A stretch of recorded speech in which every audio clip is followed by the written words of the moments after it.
Well, happy Friday morning.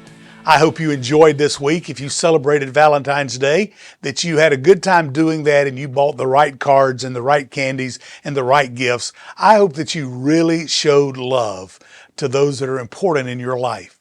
The Word of God that I read for today really points out what God thinks about love. Listen to the Word of God. This is the message you have heard from the beginning. You should love one another.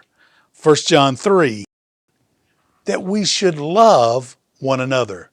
Love is a fluky kind of word that we use in society, that we love candy, we love cake, we love ham, we love baseball, and we love our spouse, and we love each other. Surely those words aren't all the same.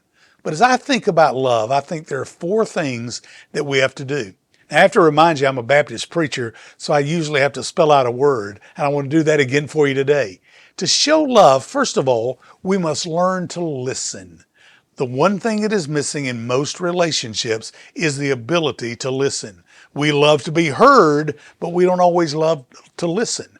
If we're really going to show love for God and love for one another, we must learn to listen. Secondly, we must observe. We must watch what's going on around us. It's so easy to get our mind set in a certain way that we're going to do this or bust. It will always fail that way. You have to observe what's happening around you. Are you observing what's going on at your house?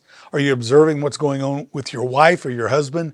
Are you observing what's going on with the kids? Are you observing what's going on with your employees and with your team? If you really want to love, you have to observe. But once we have observed, once we have listened, once we have observed, then we have to visualize what's next. We want to say, how do we turn what's going on into a better direction? I think God listens to us. I think He observes us. And I think He visualizes what He has in store for us next. Would you be better if you visualized and communicated to those around you what you wanted to see happen next? But then finally, we have to express what we're going to do. Be sure that you express to those around you exactly how much you love them, about what kind of love you have for them, and what you're going to do for them and with them. I pray that everyone will see that love in us this week. We're going to be more in 24 as we show love to those around us.